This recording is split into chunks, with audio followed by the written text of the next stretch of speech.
Today at the National Press Club, outgoing Australian Border Force Commissioner Michael Outram. As his 44-year career in public service draws to a close, Mr Outram will reflect on his experience and legacy. Michael Outram with today's National Press Club address.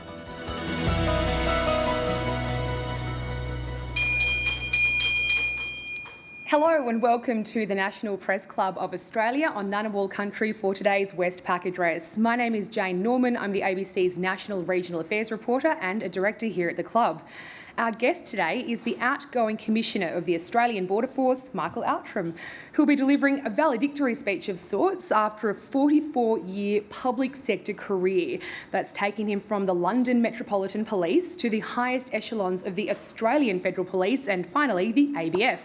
Along the way, he led the ABF's response to the downing of flight MH17 over Ukraine and presided over what previously would have been the unthinkable, the closure of Australia's borders during the COVID-19 pandemic. We're very much looking forward to hearing your insights today and candid views on your way out of the public sector.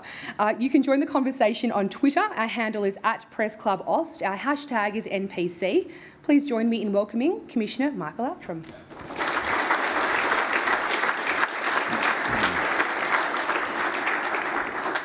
Thank you, Jane. Distinguished guests, ladies and gentlemen, I acknowledge the Ngunnawal people who are, of course, the traditional owners of the land here in Canberra and pay my respects to the elders, past and present, and extend that respect to any other Aboriginal or Torres Strait Islander people who may be here today or joining us on the broadcast. For several hundred years before British colonisation, our First Nations peoples sanctioned the annual harvest of sea slugs, or bêche de mer, by Macassan fishermen who arrived in traditional wooden boats, and they gave traded goods in return. Today, these fishing grounds form part of Australia's sovereign territory. And I think this highlights the historic and contemporary connections between borders and culture and its relevance to the work of the Australian Border Force, and particularly our Aboriginal and Torres Strait Islander officers. Speaking at the National Press Club today is truly a privilege, and there are many people in this room who have been instrumental in helping me to navigate the personal and professional challenges of the office that I've been so honoured to hold. In particular, my wife and son, Callie and Dylan, without whom meeting such challenges would have been impossible. Also to my friends, and of course my colleagues at the Australian Border Force and Home Affairs, including Stephanie Foster, with whom it's been a great pleasure to work over a challenging and I think also fulfilling year. I also want to thank our key partners from across government on whom we rely so much, and from industry, and particularly my advisory board members, some of whom are here today, and of course our working journalists. Thank you for telling our stories, and we might not always agree with the way that it's been told, but we do appreciate the work you do. It's absolutely critical in holding organisations like the Australian Border Force to account. Very soon I will step down as the Comptroller-General of Customs and, of course, Commissioner of the Australian Border Force, having taken the helm in 2017 then as the Acting Commissioner. And it is the right time now for me, and it's the right time for the ABF.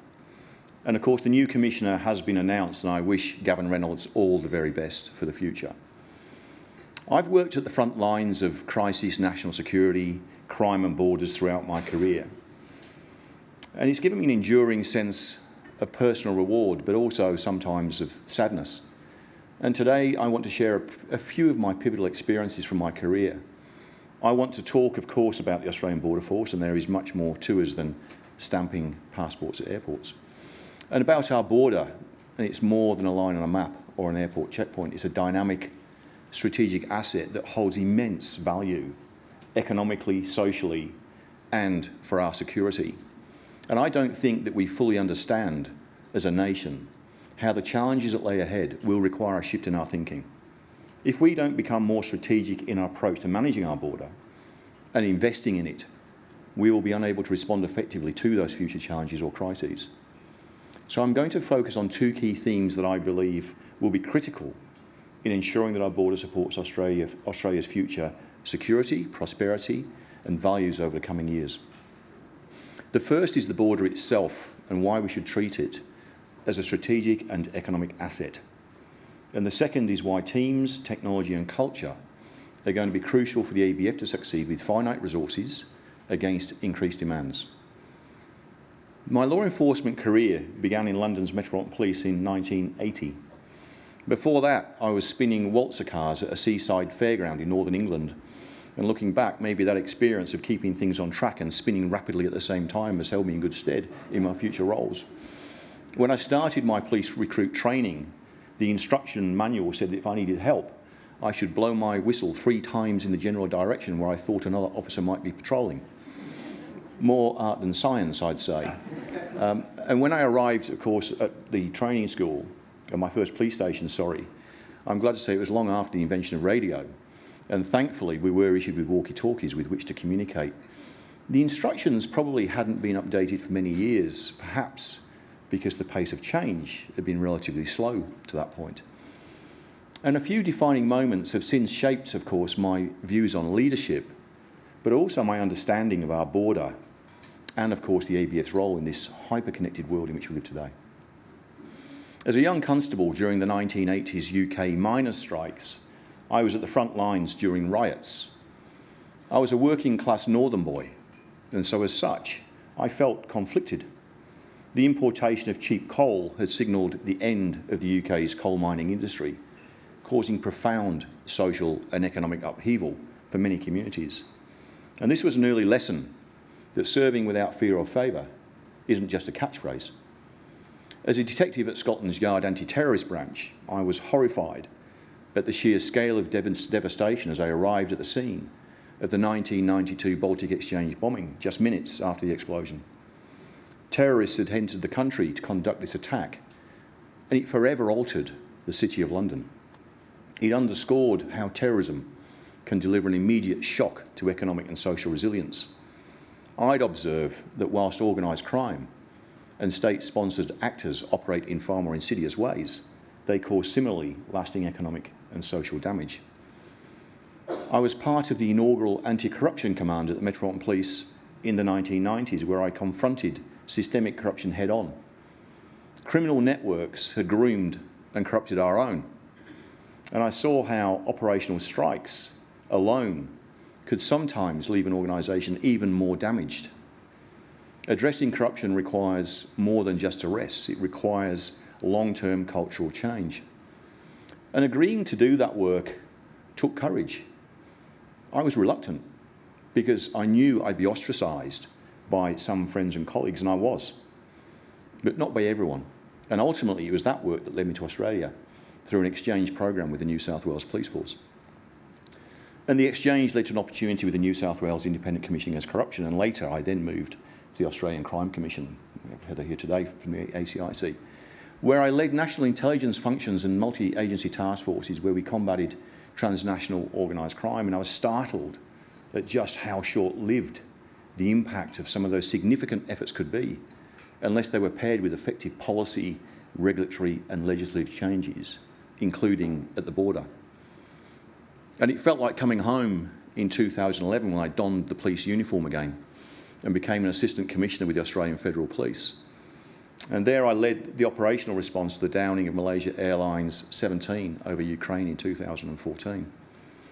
Working alongside our Dutch and Ukrainian counterparts, the importance of those international partnerships based on trust was critical to our success.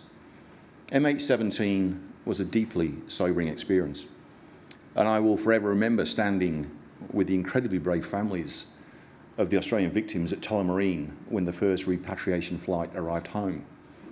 And of course, those of us in uniform held back our tears, but it was an emotional reminder of the importance of our work and, for me, of why I chose to do it. And of course, as the ABF Commissioner in steering Australia's border through the COVID-19 pandemic, not every day was a good day. It was a constant balancing act between national security, global logistics, public health and political pressures, which all ebbed, flowed and converged in ways that we'd never seen before. Metaphorically, not unlike spinning waltzer cars, I suppose. Our ABF people did an amazing job, and I'm so proud of them to this day. And our partnerships with industry at the border were also critical. So today, my old police whistle now adorns my bookshelf as an ornament. My job combines elements of law enforcement, managing borders, and crisis leadership, which have all evolved a lot during my career. And of course, the pace of change today is far more rapid, and our border operates, as I said, in a hyper-connected world that's driven by the forces of globalization, which is, of course, vital for our economy, but can and does create challenges for upholding our sovereignty. In The Tyranny of Distance, published in the 1960s, Geoffrey Blainey describes an Australia shaped by its early isolation from Europe, girt by sea. And whilst our thinking today is more optimistically about the proximity of opportunity with Asia and beyond through the lens of economic integration, we still regard the border as being very much about upholding sovereignty. And in parallel with the obvious benefits of a globalisation over the past 4 or 5 years, the international environment seems to have become increasingly less predictable for businesses and for governments, and this affects supply chains and borders and how we manage them, where predictability, resilience and security all frame our approach to risk. The cost of living crisis in many countries illustrates just how quickly disruptions can cascade through our hyper-connected world. And these are the same connections through which threat actors and crises can and do permeate. And it has to be acknowledged that many international borders are perceived, at least, to be in a state of perpetual crisis. The truth is that many of the contemporary challenges to our sovereignty, which can and does drive those perceptions, are unlikely to diminish in the decades ahead, including the displacement of people through conflict or climate change, grey zone tactics being used by states, and the sophistication and reach of transnational criminal networks. But a state of perpetual crisis is really exhausting for our officers to sustain, and their margins for error become unrealistically narrow. Think of a professional tennis player arriving without an exemption in a pandemic, of a boat arrival, whether called Ruby Princess, or a small Mackerson fishing boat slipping through our 10 million square kilometres of exclusive economic zone undetected, or of a person mandatorily released from immigration detention committing a crime. The impact of these events are, of course, serious and real, and they have real consequences, and I'm not trivialising them. But their amplification through mainstream and social media can sometimes create a false sense within the community of a border in crisis. We all have our views about what is and isn't a crisis. As the ABF Commissioner, I view most of these perpetual incidents as being mini-crises, particularly if the crisis element is grounded in perception and narrative, as opposed to systemic impact, novelty or unpredictability. But there's a lot of them, and when you add them all up, and they are increasingly common, maybe we just have to accept them as being a consequence of globalisation and have to be able to normalise our preparedness for them. For our borders, the new normal of globalisation seems to be an enduring and evolving battle against challenges to our sovereignty. This is simply our world, and our border needs to be geared up for it. If we conceive of our border as a strategic and economic asset which balances the forces of globalisation and sovereignty, then like any asset, its depreciation should be of serious concern. Failing to invest in it in the coming years will cost us much more in the long run. So is Australia's border equipped to handle the opportunities and challenges that lie ahead? With a projected 70% increase in cargo volumes and 50% increase in passenger numbers over the next decade, with 1 in 5 jobs being related to trade and more again at the border, that's over 2.2 million Australians, it's pretty hard to argue that we can afford to have anything otherwise. And this is just the opportunity side of the equation. I haven't touched on the threat landscape yet, and don't worry, I'll get there. At the time of the Sydney Olympics, our border was highly regarded globally. The integrated cargo system, the ICS, which handles Australia's import and export transactions, was about to be introduced as a world-leading single-window system. Since then, trillions of dollars worth of trade have been transacted through the ICS, and the border has generated hundreds of billions of dollars of revenue through customs duties, GST and other fees. Today, the ICS, a mainframe system based on an ancient code that very few can understand, is still critical for industry and government and handles around 1.2 billion transactions a year. And we still have paper-based systems in both our passenger and cargo domains. In 2007, a few years after the ICS was introduced, Australia was ranked 23rd in the World Bank Trading Across Borders Index. Just over a decade later, we were ranked 106th. AUKUS, free trade agreements, comprehensive strategic partnerships, of course, add more complexity into the mix, but also opportunity. For example, the ABF is working really closely with our partners across the Home Team Ministry in Singapore, with Dutch Customs on modernising borders. So we're not starting here from a zero base. And there's more good news. We've been working across government, particularly with the Department of Agriculture, Fisheries and Forestry and Austrade, to implement the Simplified Trade System microeconomic reform. And that includes options that have been developed that will enable the phased replacement of the ICS, the introduction of a streamlined cargo intervention model and far more simplified regulatory framework for traders. So we'll be potentially well placed to handle increases in cargo volumes and some of the associated risks. The economic and strategic value of our EEZ is almost unfathomable.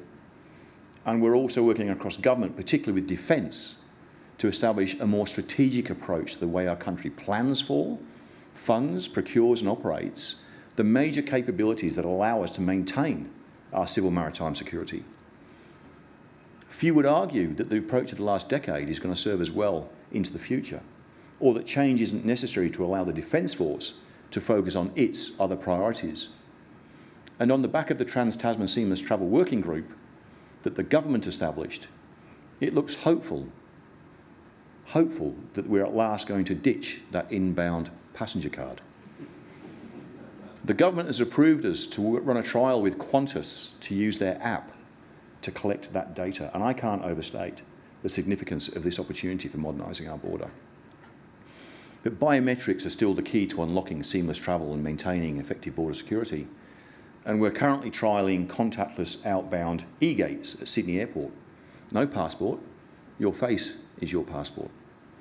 We've been working with the CEO and his team at Western Sydney International Airport to change the way we screen air cargo. And we're part of an inbound baggage screening trial led by our partners at the Department of Agriculture at Brisbane Airport to streamline the transfer of bags between international and domestic flights. And recently the government entered into a new funding arrangement with Sydney Airport Corporation to allow them to purchase additional e-gate kiosks, which the ABF will then operate.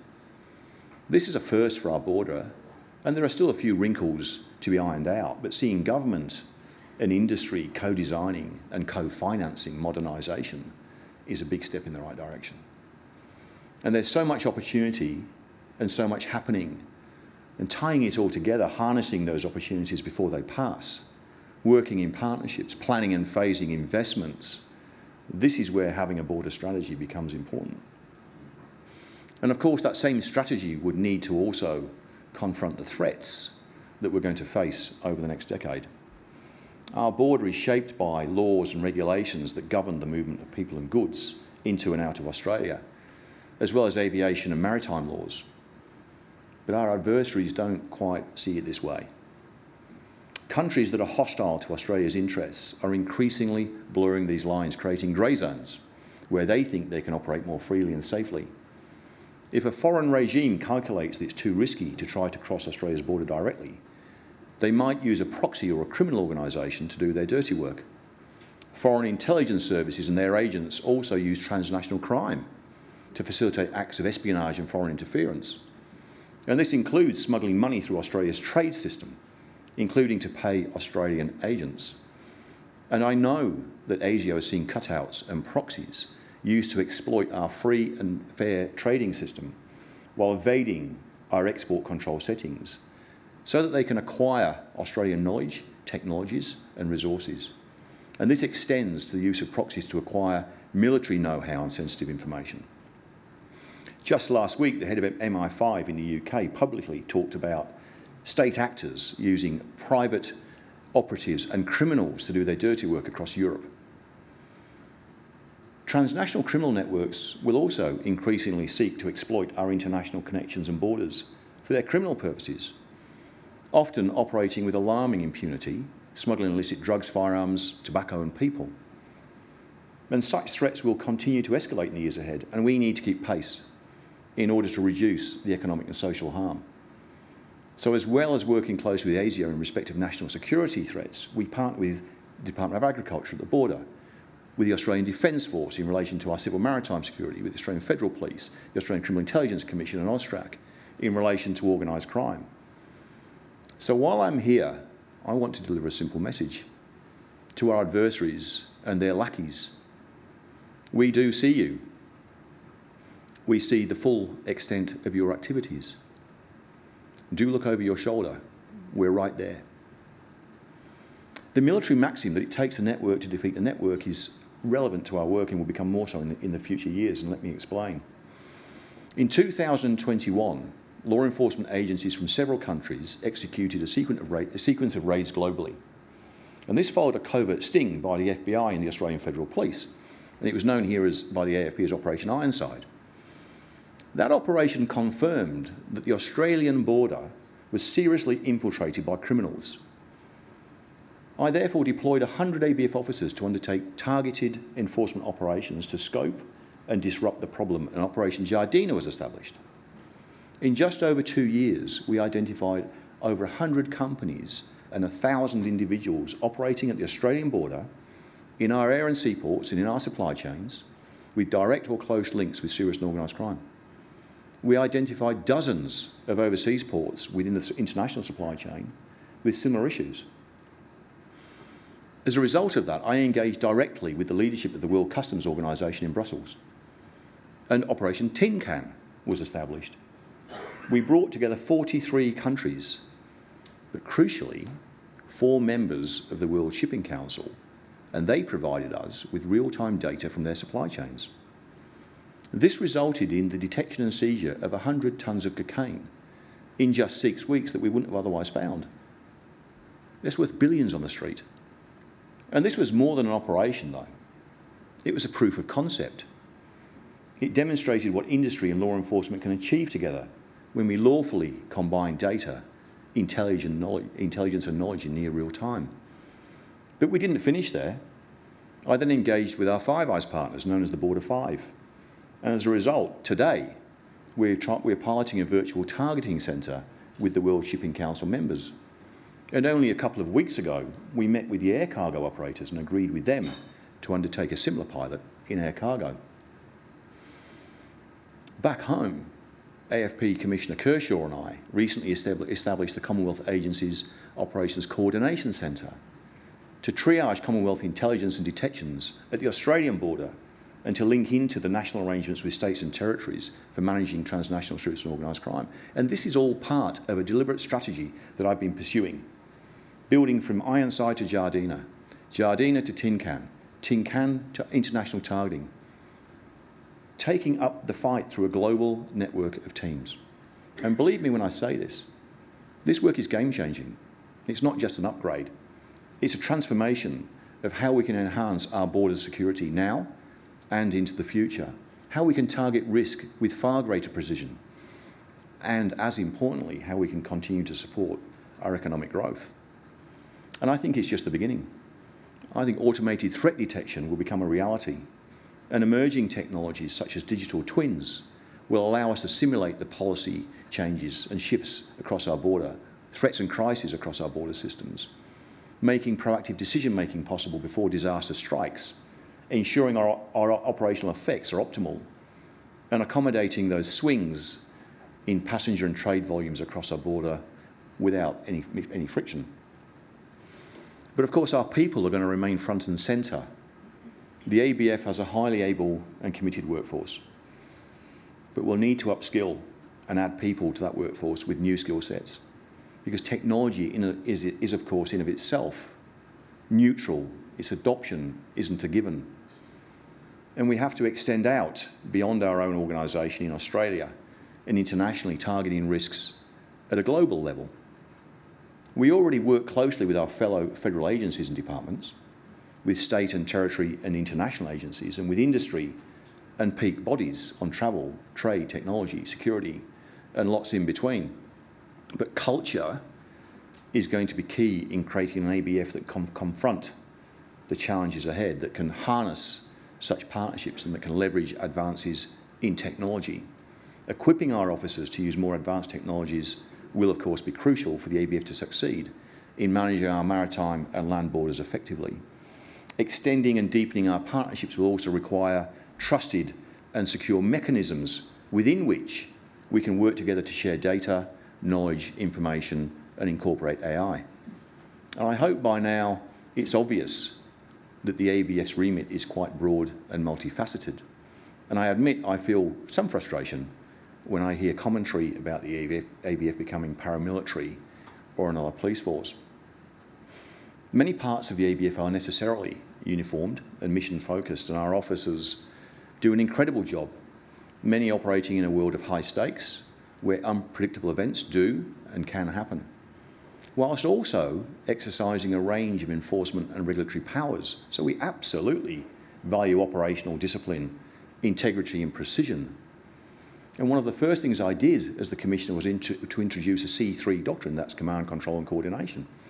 And from there we set up the Australian Border Operations Centre, which gives us end-to-end situational awareness 24/7, 365 days a year. And it gives us a unified approach to our operational planning and execution, and a docking point for our partners. And this structured approach has served us very well, particularly during the unpredictable events of the COVID-19 pandemic. More recently, in protecting the Kimberley Marine Park, the traditional fishing grounds of those Macassan fishermen, where we're working with local First Nations communities to establish an ABF Ranger program. But command and control doesn't define who we are. It doesn't define our culture. Our strategy, our college, our policy, our targeting, our intelligence, capability and governance functions, to name a few, are all just as critical. And we're building a culture of inclusion, safety and respect across the entire ABF. As part of the Department of Home Affairs, we also work very closely as a team across the department, particularly at the senior leadership level. So respect at work, diversity and operational discipline are not mutually exclusive. On the contrary, the ABF's success will increasingly depend on having a workforce that is more diverse, that is inclusive and is operationally on its game. And this isn't just a nice to have, it's essential if we're to succeed in meeting the complex challenges of the future.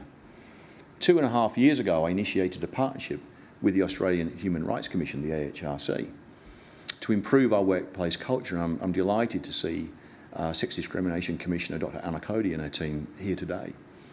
And I didn't do this after a scandal, and I didn't have evidence of a systemic problem, but nor did I feel assured, as I'd seen what had happened in some similar organisations here in Australia and in the UK. And I also could observe what was happening across our society more broadly. And we've accepted every recommendation from the AHRC's work to date, and today I'm very confident that our ABF officers fully support their implementation to create a workplace where everyone feels safe, respected and valued, regardless of gender, race, identity or role. The work we've done with the AHRC, combined with the operational discipline of C3, is the foundation. We must continue to build an inclusive culture where the highest standards of operational excellence are also maintained. I also think that our partnership is a symbol of a shared commitment to improve the ABF, yes, but also to show leadership in facing up to inequality. No workplace is immune, and my belief is that the ABF can be an exemplar in this regard. We're entering an era of unprecedented demands at a time when many of our major capabilities, systems and infrastructure are ageing. So let me be clear and put this really simply.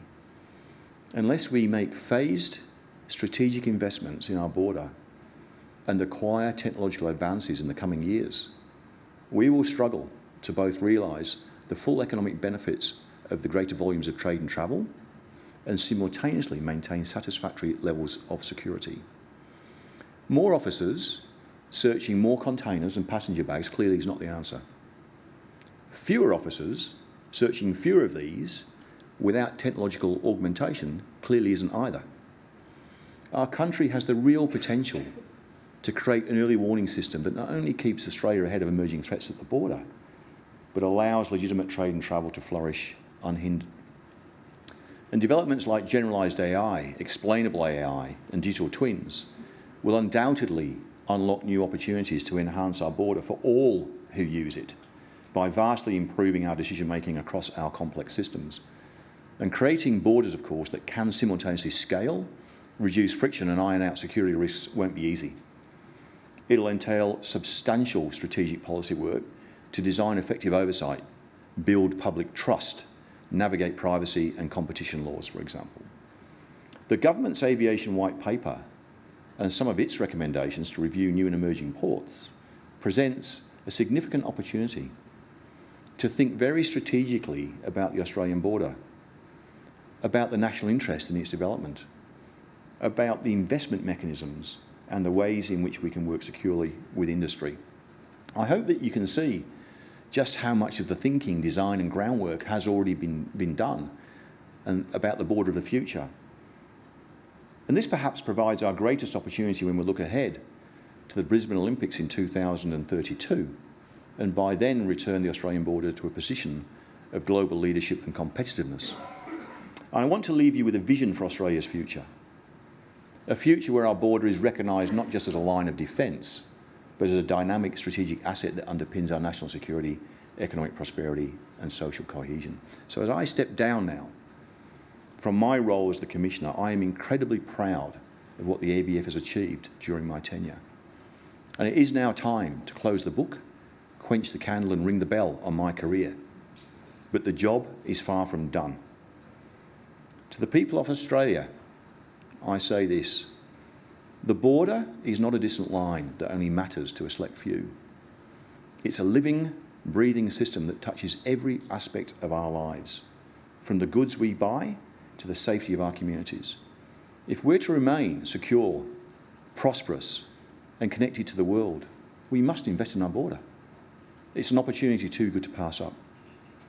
To my colleagues at the Australian Border Force, I say this: never underestimate the importance of the work you do. You are the stewards of Australia's border, the guardians of its future, and the decisions you make every day keeps our country safe, secure and prosperous. It's been the honour of my career to serve alongside you, and I leave confident that the ABF is in very good hands as it faces the challenges ahead. And finally, again, to Callie and Dylan, thank you for everything. And I thank you for listening.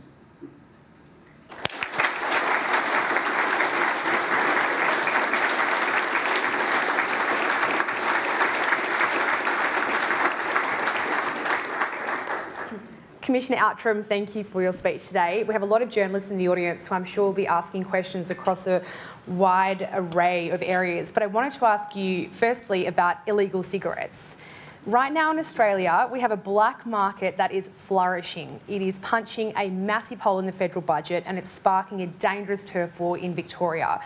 We have in Australia among the highest tobacco tax in the world by way of the tobacco excise. And in theory, governments set taxes to alter behaviour. But as events like Prohibition and other examples have shown, there is also a tipping point with taxes where ever-increasing taxes deliver ever-diminishing returns. As you observe the massive leakage of fully excised legal tobacco into the black market, do you recognise that we've reached that tipping point? Firstly, I would say, it's a really good question, Jane, thank you very much, but the border in of itself is not a panacea. So putting a prohibition in or a ban at the border, without alignment with the policies, the laws and the regulations within the states and territories, is unlikely to succeed, whether it's tobacco, whether it's vapes, whether it's drugs or anything else for that matter. And certainly in respect of vapes, we set up a vaping working group, which I co-chaired with Susan Pearce, the Secretary of the Department of Health in New South Wales. And there, after a few months, we got agreement to a national enforcement framework where we at least agreed with the states and territories, the police and the health departments who are primarily responsible for regulation, about how we were going to address that problem. Earlier this year, the federal government gave us funding to establish a similar framework in relation to tobacco. So I would say that working collectively at the retail and domestic level within the states and territories and the federal level is important. And I would say that in a lot of commodity types, not just with tobacco, but others too, I would often like to see a greater alignment between the policies, the laws and the regulations within the states and territories and those at the border, those within health, those within education.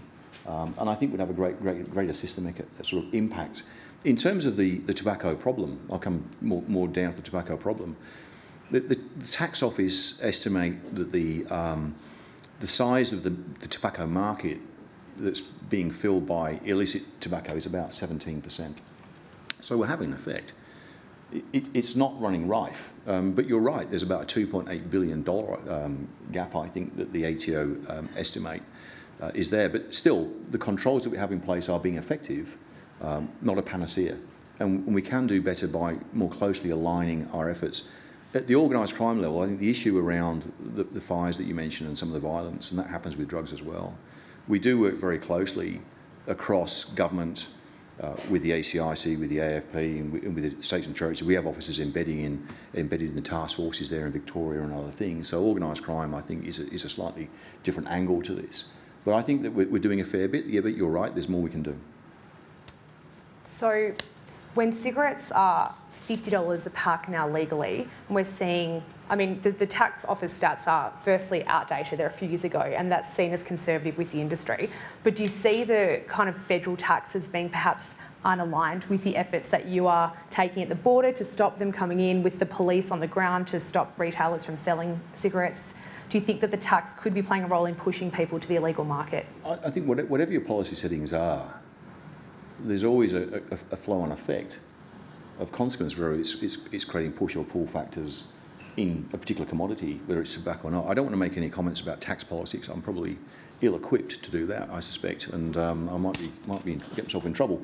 But what I would say is that, you know, our job at the Australian Border Force, sure, we have a conversation with policymakers about what the flow-on effects might be, but the main point is why we're doing this.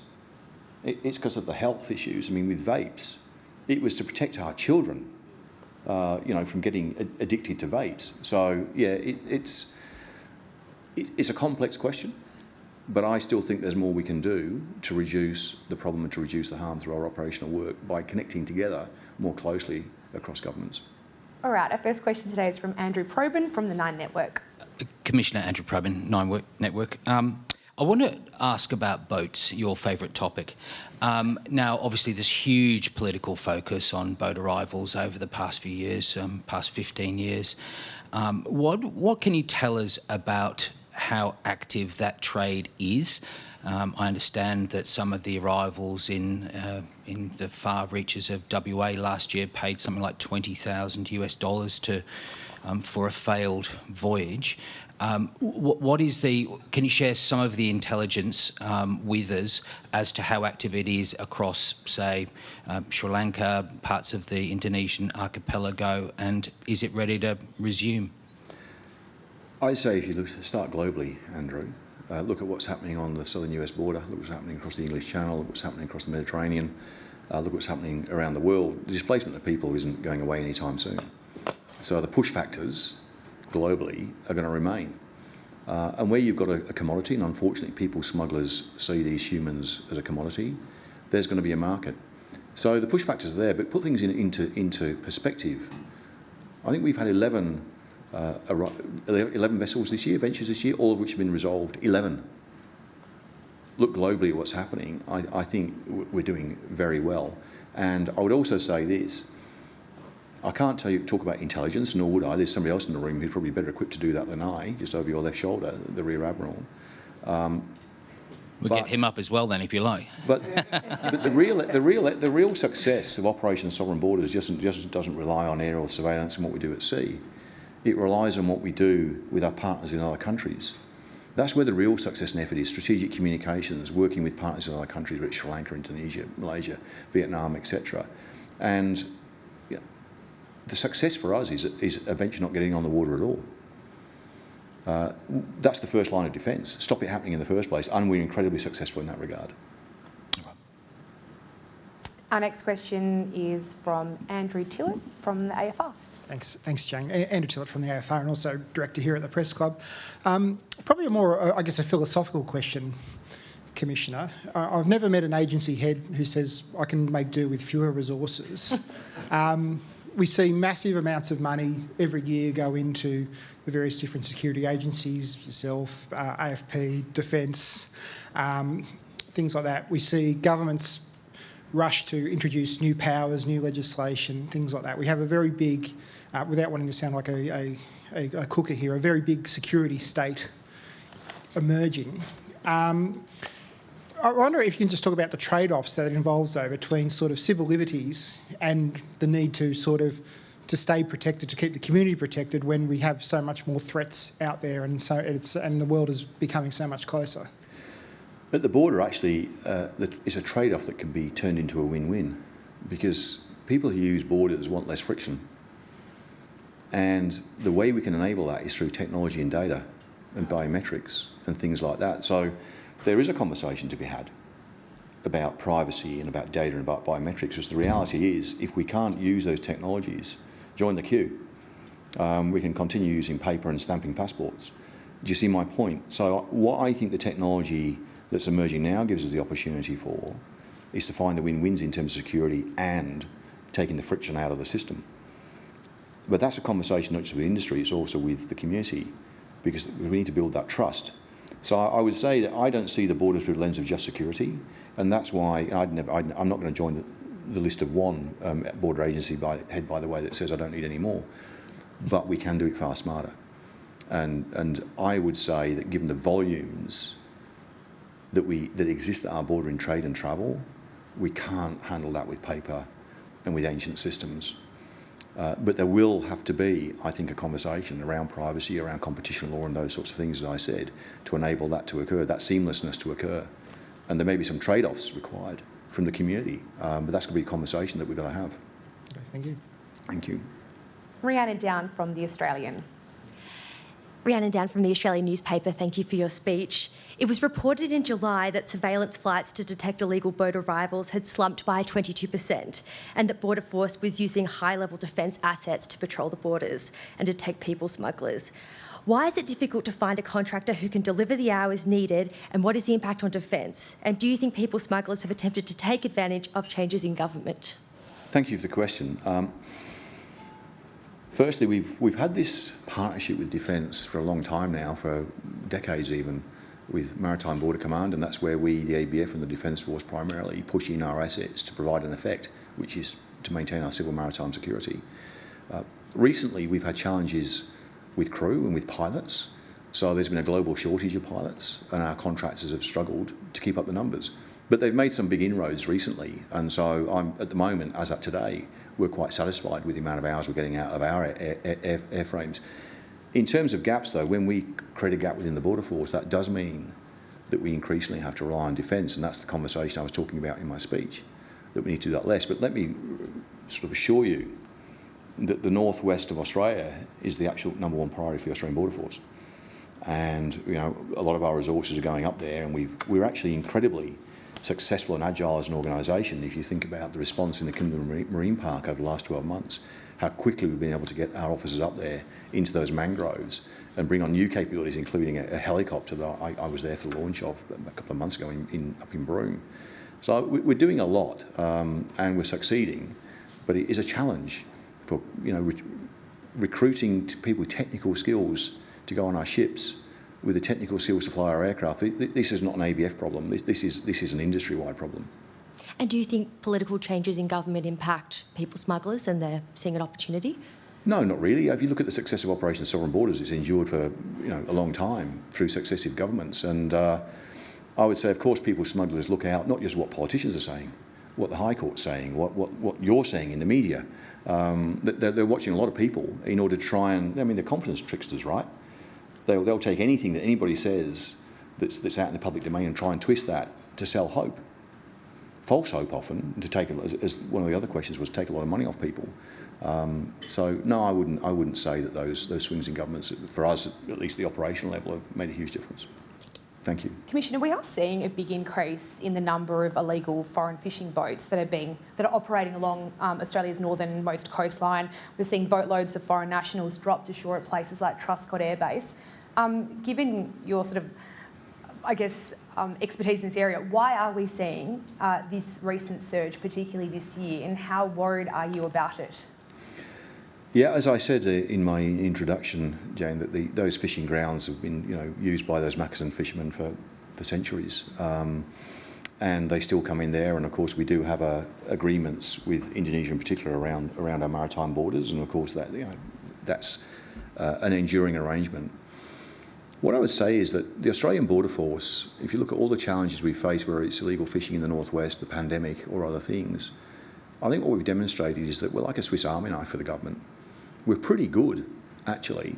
Based on all that C3 and all the Australian Border Operations Centre and all of that training that we've done, we've responded amazingly to crisis and incidents. We've recently sent officers to Beirut. We were in Kabul a couple of years ago. And now we have officers up there in the Kimberley Marine Park, an area, by the way, twice the size of France. And we've acquired new assets, four-wheel drives, vessels on the water, helicopters, as I said, working with the indigenous communities up there. And we did that like this. So yeah, I mean, we're obviously always worried about changes to the border, but it's not a new problem. We've had spikes in illegal fishing in our waters previously, so this is not unique. And we're using a range of tools to deal with it. We destroy vessels on water, we destroy and seize catches, and I think there's been 40 prosecutions by our fisheries people over the last 3 months. So there's a whole sort of layered approach here to dealing with this problem. So no, we're not panicking, we're not overly concerned, but of course we're prioritising this because we don't want people from other countries fishing in our territorial seas. Right, David Crowe from the Sydney Morning Herald and The Age. Thanks, Jane. Thanks, Commissioner, for your speech. David Crowe from the Herald and also The Age of Melbourne. I want to just ask a question about something you said, I think in response to Andrew Probyn's question about asylum seeker boats, but then sort of get you to expand on the bigger picture. You said there were 11 asylum seeker boats this year and they were all resolved. I just want to check first on what resolved means. Does that mean that nobody from those boats was left on the Australian mainland? Is that what resolved means? What I'll say is firstly is we put safety of life first, so resolve safely. Secondly, we have options under Operation Sovereign Borders. Nothing's changed. We will try and return people to either the source or transit country where we can, where it's possible to do so. Otherwise, they'll be sent for regional processing. And to go to the big picture, in your speech, you made this really fundamental point that unless we make investments in the border, we're going to struggle. And so looking at asylum seeker arrivals and the big picture of investments in the border, I know this issue came up earlier this year as well. Given the trends that have been identified that you've been asked about, do you believe Australia has the resources right now and that ABF has the resources right now in order to maintain border control in such a way that those boats do not arrive? Are you comfortable with the level of resources that you've got right now and the ABF resources into the foreseeable future? Yeah, border protection funding is the highest it's been in 10 years right now. It's an incredible amount of money, so it's not a shortage of money. I go back to my points around a proper strategic approach to planning for, acquiring, building, deploying and managing those resources. That's where we really need to focus, making sure that we get the most out of our assets, making sure that they're not all in deep level maintenance at the same time. So some of our challenges are around, for example, crewing numbers. They're around the aging nature of the assets rather than a shortage of money. It doesn't matter how much money you've got. If you've got to take the ship out of the water to repair it, you've got to take the ship out of the water to repair it. There's no amount of money in the world that's going to get you around that problem. So it's not just... You could get another ship, though. You could get more money for another ship. Well, of course, there have been decisions taken by government to take a longer range view of this, and we're working very closely with our partners in defence around what the mix is. I think there's always going to be a mix of defence assets and border force assets in the future. It's really about determining what the right mix is and having a much more strategic and phased approach to those investments rather than making sort of big bang investments or, worse, having to come to MyEFO and budget every year for top-ups because we haven't got enough in the bottom line to maintain the assets. So it's not as simple as just throwing money at the problem. I'd say there's a systems approach that we need to adopt to this. Thanks. Would unmanned drones help protect the northern border? Amongst other things, I think drone technology is clearly going to be one of the important lines of defence in the future. There are a lot of technologies emerging though, stratospheric balloons and all sorts of other technologies. So I don't want to jump to a quick solution. Drones, of course, require operators. They require a lot of technology. They require a lot of investment to run a fleet of drones. It's not a panacea. And so I think we need to evolve into new and emerging technologies, make sure once we're satisfied that they're fit for purpose, that they're reliable, that they're appropriate to the operating environment, then I think we can think about those things. But for now, let me say, we get incredible value out of our aerial surveillance assets, incredible support from our colleagues at Defence as well, from the assets they deploy. All right, Andrew Green from the ABC. Commissioner Andrew Green, I'll follow up directly on Jane and David and talk about some of the underinvestment in border capabilities such as drones, as Jane mentioned, other aerial surveillance, also some of the detection technologies you mentioned at airports and digital visa screening data systems. With that in mind, are you confident that Australia's borders are secure at the moment? And I think in your time you've talked about wanting a less of a command and control structure in the ABF. What is your advice to your incoming successor, Gavin Reynolds, considering he comes from a very command and control structured environment? So to your first, yes, I think we've got an incredibly secure border. My comments are really, if you look forward a decade and contemplate the challenges that we'll face, both and opportunities. Increases in volumes of trade and travel is a good thing. An Olympic Games in 2032 is a good thing. They're economic opportunities. I don't think we'll be able to harvest those as well as we could with old technology. And in terms of maintaining security, with, as I said, with more volumes, more Border Force officers searching more containers is not the answer. There are better ways to do this, and that really goes to the points I was making. In terms of command and control, in my speech I talk about this. We need command and control to respond operationally to events on the ground. It gives you discipline. You know who's in charge, you know who's going to be accountable and responsible if it goes wrong. And people have the authority to execute on plans. So that's command and control, you need that. But if you let that define your culture, and it can, and we've seen it in other organisations, so I'm not going to give my successor any advice.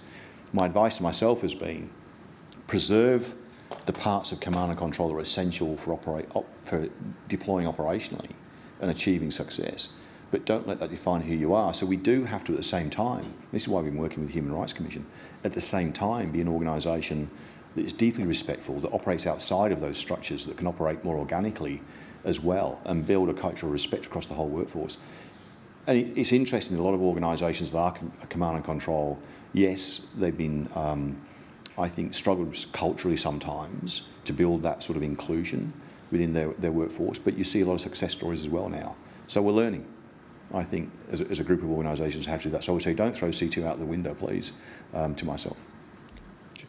Tess Economou from AAP. Thank you very much for your time today. Earlier in your speech, you spoke about how social media and mainstream media were used to kind of amplify a sense of crisis at the borders.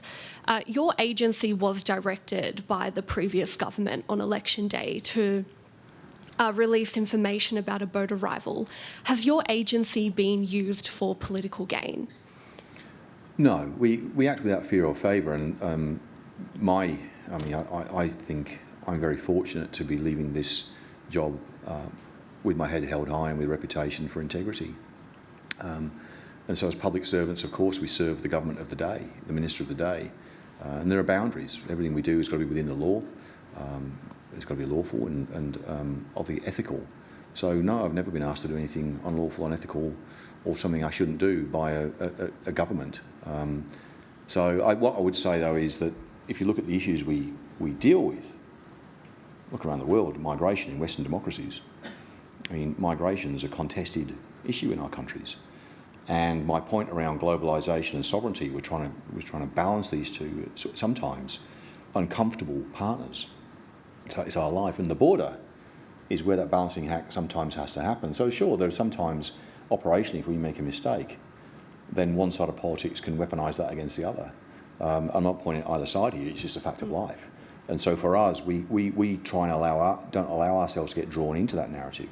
We keep our head down and focus on the job. That's what the best thing we can do, is professionally deliver operationally against the mission and not get caught up in the sort of the narrative and the perception around crisis. We don't want to do that. We want to concentrate on what we do at the border. So I hope that answers your question. But the primary answer is no. I've not been, I don't feel that I've been used or weaponised in that way. Thank you very much. Thank you. Ben Westcott from Bloomberg. Hi, Ben Westcott from Bloomberg. Thank you very much for your speech today. You mentioned in your speech climate refugees, and this is going to be a subject that's going to become increasingly relevant to every country in the world over the coming decades. Has there been any discussions or planning inside Border Force up to this point on the future problems potentially from climate refugees coming to Australia? And do you think Australia is prepared for a potential wave of climate refugees from other countries? I should probably swap places here with Stephanie Foster, my colleague in Home Affairs, because it's the department who really handle that kind of policy. But of course, we're in conversations constantly across government about what in the future might happen and how might that impact on systems like the border. And there's, from time to time, exercising even in relation to those things. But for me, managing the border, whether people are displaced through crisis, like climate change, or through conflict, or even economic drivers, the reality is people are arriving on your border. And it kind of at that point, it matters, but it doesn't matter to us really what the driving factor is. The fact is you've got people trying to arrive illegally into your country or circumvent your laws. Then it's how do we build a system that can accommodate that? And that's my point about building a border, not just for one thing. We have to build a border that's going to be agile and nimble for governments to really dial around policy settings quickly that we can operationalise very quickly. What you don't want necessarily is a Prime Minister having to go out there with a bit of paper and hold it over their head and say, if you've been in country X in the last 14 days, sign here. And then for my officers to have to photocopy that and then digitise it and then send it to the health departments like days after the passengers arrived. This is why I think modernising our border is going to be important in the future to deal with any crisis, not just the one that you describe. Thanks very much. Miriam Webber from the Canberra Times. Thanks, Commissioner. Miriam Webber from the Canberra Times. In your agency's 2024 census results, only about a quarter of staff said they thought the current organisational structure has strengthened the ABF's operating model and allows it to deliver better outcomes. So what should you and the next Commissioner do to address that feedback, and what are staff really saying to you there? Yeah, I think that it's a really difficult environment we operate in. I think our staff feel always that they would like more resources and that they would like to do more work than we can do, and this is why I think we have to work more smartly. And we probably haven't been as effective as we could be in talking about prioritisation. And that's really important. So for those, we're a mission-focused organisation. Australian Border Force officers absolutely are committed to their job. They understand more than anybody the importance of it to our country and what it delivers in terms of our security and our prosperity. But they also see things that are going unchecked. And they feel compelled to deal with that, and that creates stretch. And so prioritisation is something that we're really, really focusing on. And when I talk about those operations, data and AI and those sorts of things, we're building a targeting system that will allow us, I talk about precision strikes, to be far more precise to make sure that every Border Force officer that gets deployed, that we get the maximum impact from that deployment. So where they go, when they go there, what they do, what powers they do, and measuring the effect of that. And that's the system we're building. So that's the first thing I say. The operating models, I would say, whether you have a geographically based model, a functionally based model, structures are important for our people, but are they going to fundamentally shift the dial on what we deliver? We adopted a geographic model of delivery in order to put our senior executives out into the regions to be closer to our workforce. So I think that's still a work in progress. But I personally feel that having SES officers out in the regions closer to our workforce is far better than having them all in Canberra running a functional model. When you talk about prioritisation, is there an area that there are too many resources? Should they be, and where should they be redirected? I'd like.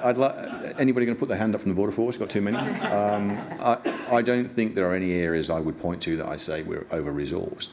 But let's be realistic. We're not going to get another 1,000 or 2,000 Border Force officers anytime soon. And so therefore we have to make choices about what it is we're going to do and what it is we're not going to do. And we need to be very transparent about those choices, because when you choose to not do something, that creates an opportunity cost or a risk. So it's about an exercise in risk management, which is why I want more data. I want more intelligence. I want more feedback in terms of the performance metrics about how we're performing and what's changing at the border. And we can't do that with bits of paper. We need to modernise the border to give us that feedback in real time about what's actually happening, what we're doing about it, and how effective we're being. Thank you. Thank you. Joseph Aldrich Palmer from NCA Newswire. Hello, Commissioner. Joseph Palmer from Newswire. Thank you for your speech and for your decades of service. You painted a very complex picture in the decades going ahead, but you touched on criminals being used by foreign governments to do their bidding. Could you just elaborate what criminals are we talking about here, and which governments? Well, I'm not going to get into the details of which criminals, but what I would say is that in my conversations with Mike Burgess here in Australia and just reading the comments of the head of MI5 last week, it's clear that whilst we can remove people that we know are a national security threat from our country, and our security agencies do that, then what do other countries do when there's a gap created in that capability? Who are they going to turn to do their dirty work? It's obvious who you're going to turn to. You're going to try and use criminal networks to do your dirty work, and that's exactly what's happening. If you listen to the comments by both Mike Burgess here in Australia and the head of MI5 in the UK, that's exactly what they're saying publicly. And can you comment on which governments are? No. Thank you. Thank you. Short and sweet. Our next question is Jake Deach from the West Australian. Thank you, Commissioner. Jake Deach from the West Australian. Following up on what you have said about the sheer size of the Kimberley Marine Park, and given that the ABF has said that illegal fishing is at an 18-year high, what more resources are needed for the Northwest Coast? And you've acknowledged the challenges of using drones. Is there any other technology on the horizon that you're looking to roll out? And what resources of government have you been asking for? Yeah. So we are using smaller drones, of course, and we're acquiring, the government have provided us funding to bring more capabilities into areas like the Kimberley Marine Park. We'll use it there first. So obviously that includes vessels. As I say, we've got a new helicopter up there. We've deployed new four-wheel drive vehicles, requiring those. Officers, of course, is the main thing. We've increased our presence significantly up in that part of the world. So I think that it's difficult. I'm not going to go into details about what technologies we might use. That might give away the game. But the challenge here is, how do you see into those mangroves? And so you need technology to help you do that. And so they're the technologies that we're thinking about. Thank you. Thank you. Nick Stewart from Ability News. Commissioner, during your speech, you paused, looked at the camera and said, "We see you," to the people who are trying to break through the border. At what point do you decide, and what makes you decide that you're going to act rather than just keep gathering information? What's the issue with that decision? The law. So we have to prioritise. 100 companies and 1,000 people, let's just take that. We haven't got resources to go and investigate 1,000. What we can do, though, is use our powers under the Customs Act in particular to disrupt that effect. So I think the old way of identify a target and go and chase a target, expend a lot of resources on surveillance and try and get a prosecution, and that's kind of the point I'm making. We can do that a lot and achieve nothing because somebody else steps in their shoes.